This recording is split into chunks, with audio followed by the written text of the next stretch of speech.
কয়েকটা টবে এখন সার দেবো, কারণ শীতের সময় থেকে তো এই অ্যালামুন্ডাতে আর কিছু ফুল আসে না, মোটামুটি প্রায় ফুল বন্ধই হয়ে যায় বলা যায়। কারোর দেখেছি 2-4টে করে ফোটে, কিন্তু আমাদের টবের গাছ তো ফোটেই না। তো আগেরবার যেরকম মানে বর্ষা আগে থেকেই শুরু হয় মোটামুটি ফুল আসা, আর পুজোর পর পর্যন্ত ফুল থাকে। এই এখন যেমন আবার নতুন নতুন পাতা আসতে শুরু করেছে ডালগুলোতে, পুরো বাইরে পর্যন্ত বেরিয়ে গেছে গাছে। সেজন্য আজকে একটু কয়েকটা টব নিয়ে বসছি, যাতে করে একটু এনপিকে দিয়ে গাছগুলো একটুখানি সার দেওয়া আর কি, সেটাই শুরু করছি। এনপিকে দেওয়া বেশি না, অল্প একটু করে করে দিতে হবে। মাটিগুলোকে একটু আগে চারপাশে দেবো, একটু হালকা করে নিতে হবে সব সাইডগুলোকে, সাইডগুলো হালকা করে নিয়ে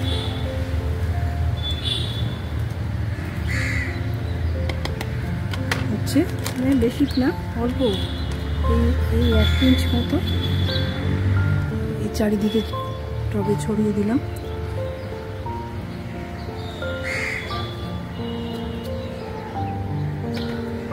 পরে আবার মাটি দিয়ে ঢাকা দিয়ে দিলাম।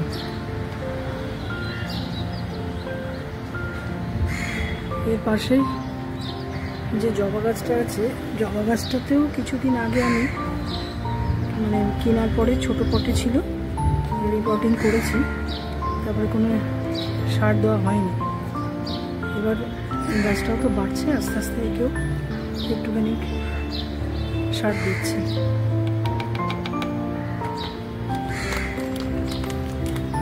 এছাড়া এমনি নর্মালি আমি এই যে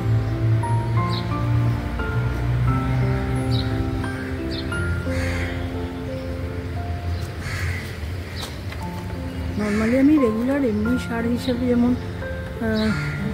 মানে চাল ধোয়া জল, ডাল ধোয়া জল, এসবগুলো দিতে থাকি।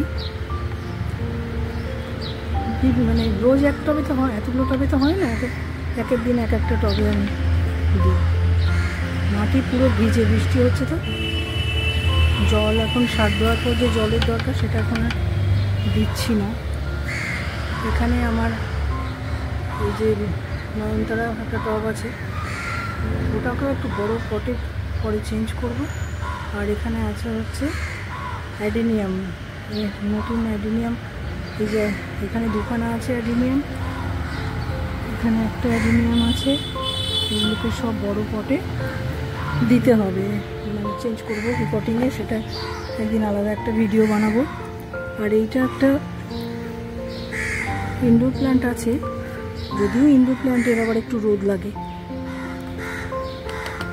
এইটাতে না রোদ দিলে আবার গাছটা খারাপ হয়ে যায়, জল রোদ দুটোই খুব লাগে।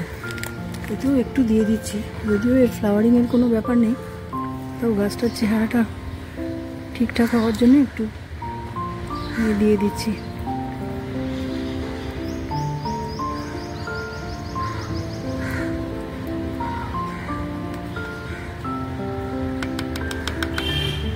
এই অ্যাডেনিয়ামে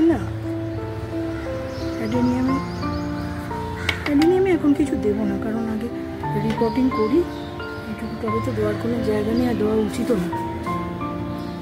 কিন্তু এই অ্যালামুন্ডাটায় ভীষণ শিকড় বেড়ে যায়, এত শিকড় টাইট হয়ে যায় না। এটা কমাস আগে পুরো চেঞ্জ করে, টপ চেঞ্জ করে নতুন করে এটা বসিয়েছিলাম, এটা এখন একদম শিকড় টাইট হয়ে গেছে। এখন তো আবার ফুলের সময় আসছে, পুরো আবার চেঞ্জ করা যাবে না, এখন বছরে এটাকে ফুল হয়ে যাক, তারপর আবার যখন ফুলের সময় শেষ হয়ে যাবে তখন আবার আমাকে এটাকে টপটা উল্টে পুরো শিকড় টিকড় কমিয়ে ছিঁড়ে তারপরে। এখানে এই একটা টব আছে আমার, এতে আবার এই যে কারি পাতার গাছ, তার পাশে আবার বিশাল তুলসী গাছ বেরিয়ে গেছে। তুলসী গাছ তুমি হাত দিয়ে এইগুলো এখন এদিকে। আর এরপরে আমি যাবো হচ্ছে গিয়ে দেখাবো, এরপরে আমার গত বছরে টগর গাছে ফুল কত ছিল, সেটা এবছরে নেই। এবার ওর ট্রিটমেন্ট করার জন্য এই জানলায় যে কটা গাছ ছিল এদেরই করলাম। আবার আর একটা জানলায় আছে, সেই জানলায় যাবো, গিয়ে টগর গাছগুলো করবো। এই জানলার ভিডিওটা এখন বন্ধ করছি।